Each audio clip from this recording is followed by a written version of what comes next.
Konnichiwa, minasan, yokoso. Welcome back to Japan Diaries with Hazel. Today, I will share to you our Shinjuku moments with the kids. Ayan, kasi matatapos na po yung bakasyon. Simpleng gala lang po dito sa Shinjuku. So, nakakatawa kasi yung gustong puntahan ng anak ko is ang Kabukicho Tower. So, ayan, bago po kami pumunta doon, kumain po muna kami dito sa, of course, sa Dancing Crab. So, my favorite place in town. Ewan ko ba, hindi naman sa sobrang kasarapan, pero natutuwa talaga akong pabalik-balik rito. So, ayan, andito na nga kami. Papunta kami sa Kabukicho Tower. So, actually guys, Kabukicho is hindi po magandang pasyalan for teenagers o mga underage katulad ng mga dalaga namin. Kasi ito po yung night district na pinaka-worst dito sa Japan, kung masasabi ko. But anyways, tanghali naman at kasama kaming mga mamshis. So ayan, pumunta na rin kami rito. Gusto rin naming makita ang Kabukicho Tower guys, kasi may magandang game center daw dito. So ayan, pupuntahan namin siya. Samahan niyo kami. So tingnan yung building.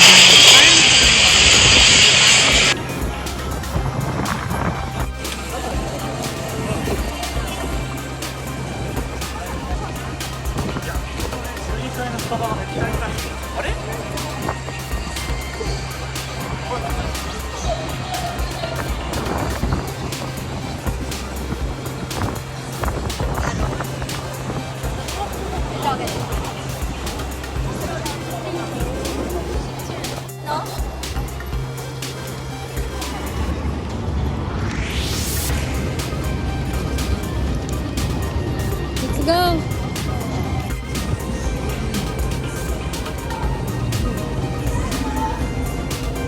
So ayan guys, narating na nga namin ang Kabukicho Tower. So sa first floor, ang unang bubungad sa inyo is ang food court.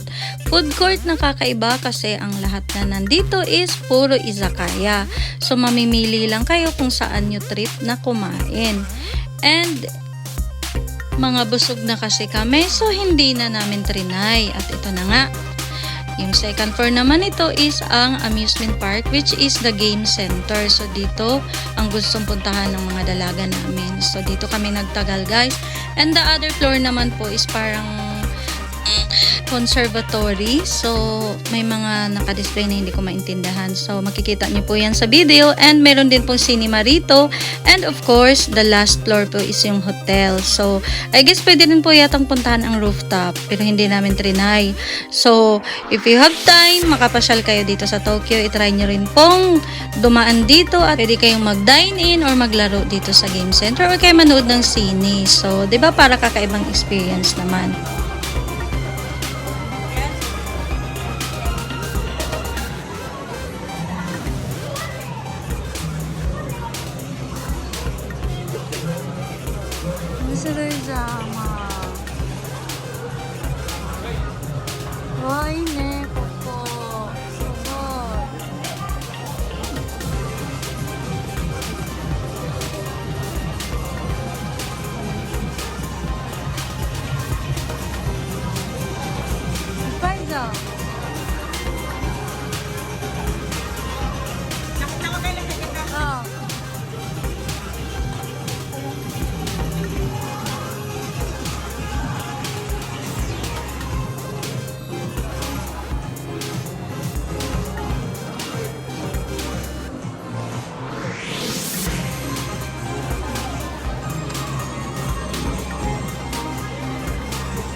무죄.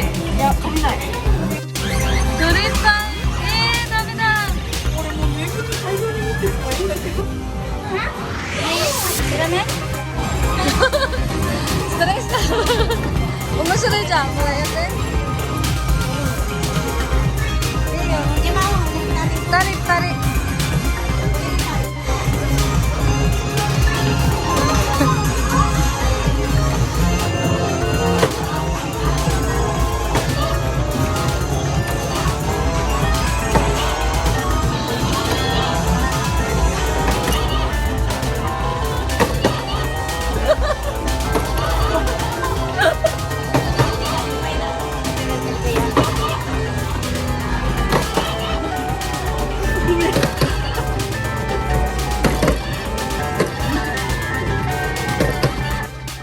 So ito guys, na-realize ko, ang dami ko na palang pagkukulang sa dalaga ko kasi ang tagal na naming hindi nagawa yung ganito. So ngayon lang ulit.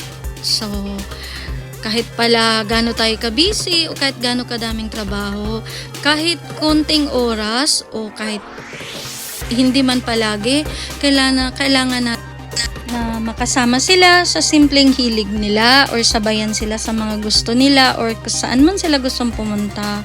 So hindi kailangan sobrang mahal, basta ayan, kasama mo sila at nag-i-enjoy din sila. So kailangan gawin siguro to para ayun maging malapit ulit yung loob niya sa akin kasi sobrang lumayo talaga. And ayan, feeling ko kahit hindi siya nagsasalita, tuwan-tuwa siya kasi hinawakan niya yung kamay ko at ayan, super nagpasalamat at sobrang saya ko. So ayan, abangan niyo ulit ang sunod naming banding guys. Yun lang.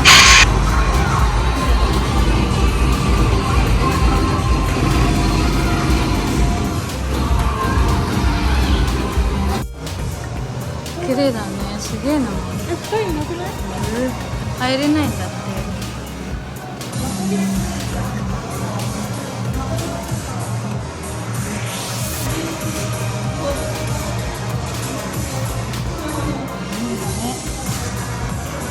お、あ、ちゃち行く？なんか漫画のやつ。何それ？あ？遊び？それ見れるんだけど。それ盗むことできるのかな？ゲームやってる人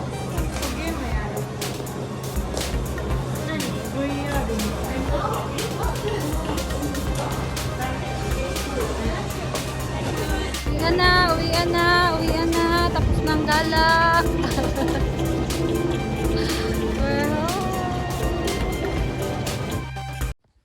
So ayan guys, that's it for our video today. Sana po nagustuhan nyo. Sa mga bago pa pala sa channel ko, don't forget to subscribe, like, and click that notification bell below para updated po kayo sa lahat ng videos na i-upload ko. So ayan, uwi na kami. At sa pag-uwi namin, ayan, may nadaanan kami guys. So ayan, nagulat kayo no? Meron din palang homeless ang Japan. So ayan siya. So sunbathing lang ang peg. So ayan po. Kahit pala gaano kayaman ang bansa, meron talagang mga ganyan. So hindi lang nag-iisa ang Pilipinas. So anyways, see you all again and God bless.